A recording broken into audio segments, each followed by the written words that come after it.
Well, staying with the main opposition Democratic Alliance, the party's Gauteng leader, John Moodey, has formally announced today that he's running for the position of federal leader. He launched his elective campaign at the University of Johannesburg earlier. He'll go head-to-head with the interim leader, John Steenhuisen, and the former youth leader, Mbali Ntuli. John Moodey joins me now for more on his campaign. John, good evening. Thanks so much for coming in. Why do you believe you'd make a good leader for the Democratic Alliance?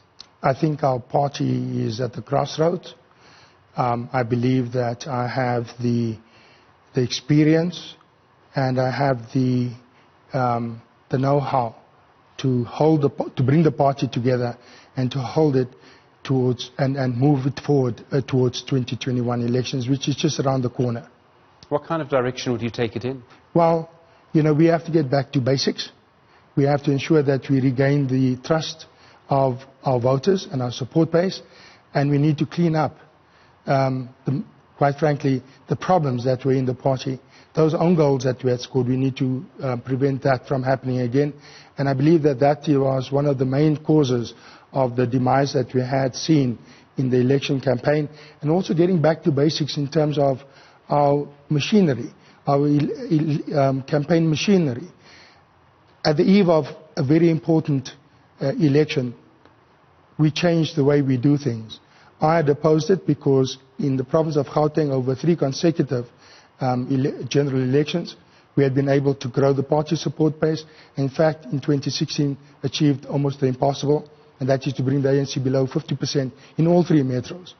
And it was that tried and tested methodology that was just thrown out, and we could see the dismal results that we had achieved. And that's very painful to me.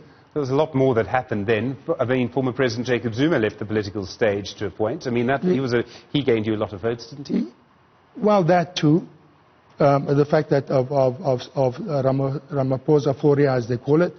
But I still believe, Stevens, that if we had to stay to the tried and tested methodology of politicians doing the work that we should do, and that is to have voter contact face-to-face and driving campaigns. We had seen the success. We had built up a very strong base of activists, activist politicians, and if you had to use the experience achieved and gained over a period of 3 consecutive elections, I believe that even the Cyril Ramaphosa as such wouldn't have been able to withstand the onslaught of the DA machinery, especially here in Gauteng. Okay. Probably the biggest internal issue facing the Democratic Alliance is where it stands on the issue of race-based redress. In other words, whether or not race, whether you're black or white or coloured or Indian, is a proxy for disadvantage. That if you are black, you are poor, if you're white, you're rich. And I'm oversimplifying that, of course, when I put that. Do you believe that race is a proxy for disadvantage in South Africa? Stephen, let me tell you that for more than 30 years, almost 36 years of my life, I lived under an apartheid regime that discriminated against me because of the color of my skin. I was extremely disadvantaged. I did the same work, but I got less pay. I couldn't advance because of job reservation, and the story goes on and on. So, the issue of redress and race as a proxy for disadvantage is something that we have to recognize. In the new South Africa, being 26 years down the line, it becomes another challenge because it's no longer just on race, as in black, white. Poverty affects us all. I see squalor amongst all race groups. And that is it that I'm looking at and saying, so we are repeating the evils of the past, and all of us are suffering as a result thereof. We need to be able to reach a point of, I don't like compromise, because compromise means that you are just papering over things. We need to reach consensus in the way we need to move forward. From where I stand, I believe that my children and the generation to come, my grandchildren, will still suffer as a result of the legacies that the disadvantage that I had. But does that mean that the white counterpart, that young individual who has just matriculated, who is 25, 26 years old, that had nothing to do with apartheid, that mean that we leave that person who's unemployed, that we leave them behind? The crux of the matter is this, Stephen, that all of us want a share of the pie. So we say redress, each one must get a share of the pie.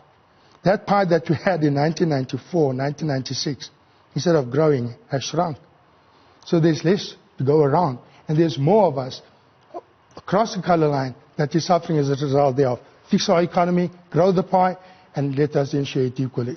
All right. I mean, it may well be that if you grow the pie, there's less fighting over what's left. That may or may not be the case. You can't necessarily say that squalor is because that the poverty that we see is because of measures to reduce racialized inequality. The point I'm trying to make is, and I need to ask you the question directly, do you believe that this country should monitor how many black girls are doing maths and physics in matric?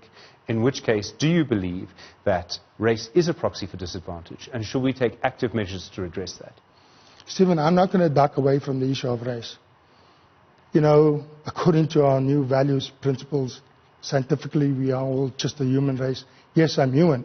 But the fact of the matter is that we face race on everyday life. When I register my child, race. When I bury my father, race. When I take her for an ID book, race. When I apply for a job, race. When we look at statistics in terms of, you're talking about going to university, race.